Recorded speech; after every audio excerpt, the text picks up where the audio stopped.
একজন ব্যবসায়ী হিসেবে আমি বিশ্বাস করি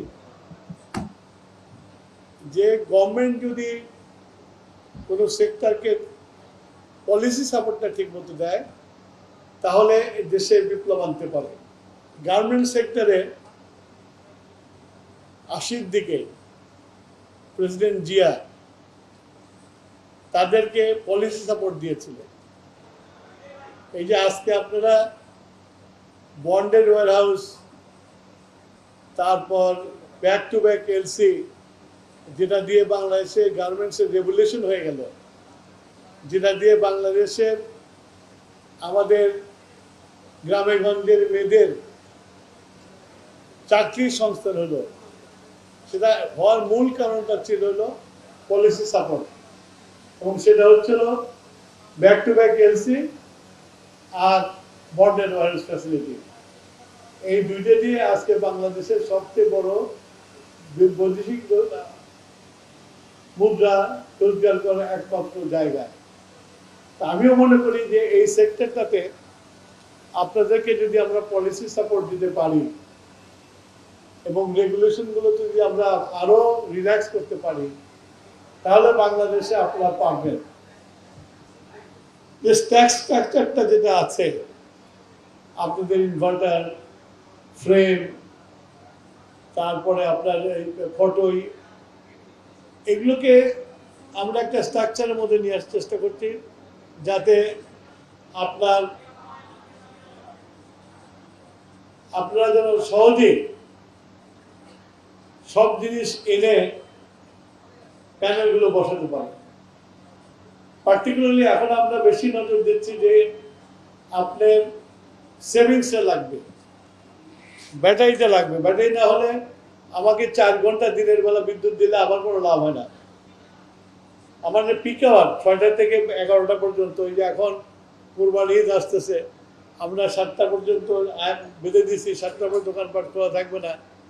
এখন এই সমিতিরা আমাদের কাছে আসছে যে এটা বাড়িয়ে দেন আমাদের কেনাকাটা বাড়ানোর জন্য। তা আপনারা যদি এই সোলার পাওয়ার করে যদি আপনারা ব্যাটারিটা ইউজ করেন তাহলে হয়তো আমাদের এই যে পিক আওয়ারে আমরা এই বিদ্যুৎটা নিয়ে আমরা ব্লেম করতে পারি। তো সেইটাতে আমরা আপনাদেরকে পলিসি সাপোর্ট দেব, আপনাদেরকে যাতে ট্যাক্স বেশি না দিতে হয় সেই জন্য আমরা আলোচনা করছি। আমি আশা করি যে এই মাসের মধ্যে আমরা একটা পলিসি তৈরি করতে পারবো এবং জুন মাসের মধ্যে আমরা ক্যাবিনেট অ্যাপ্রুভ করে এটাকে কি বলে সরকারি আদেশ হিসাবে আমরা ছাড়তে পারবো। আমি মনে করি যে আপনাদের সবই আছে, একটা জিনিস নাই, সেটা গভর্নমেন্টের পলিসি সাপোর্ট।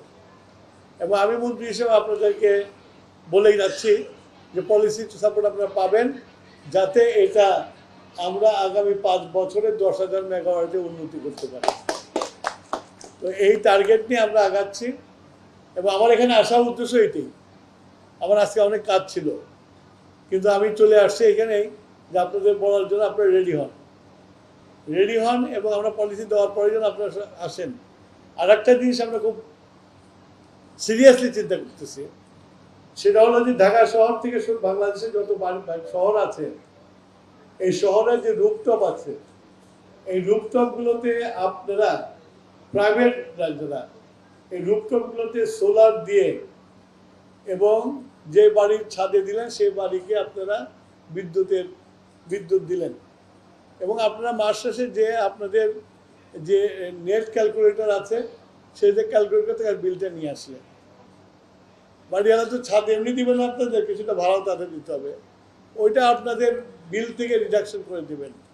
আমি এটা এই জন্য করতে চাচ্ছি যে আমাদের ইউটিলিটিকে দিলে ইট উইল নট, আমার মনে হয় সাকসেসফুল হবে, কিন্তু আপনাদের যদি প্রফিট সেন্টার হয়, আপনারা যদি সেখানে লাগিয়ে আপনাদের মেনটেন্যান্সও ঠিক হবে, আপনাদের রোজগারও ঠিক হবে। এইসব নানান দিক চিন্তা ভাবনা করছি এবং এগুলো করলে, যেমন ঢাকা শহরে যদি আপনারা যদি প্রত্যেকটা হাউস হোল্ডকে যদি আমরা এই সোলারের আওতায় নিয়ে আসতে পারি এবং প্রাইভেট এন্টারপ্রেনারদেরকে যদি দেই, তাহলে আমি মনে করি যে আমার ঢাকার যে লোডটা আছে অনেক লোড কমে যাবে।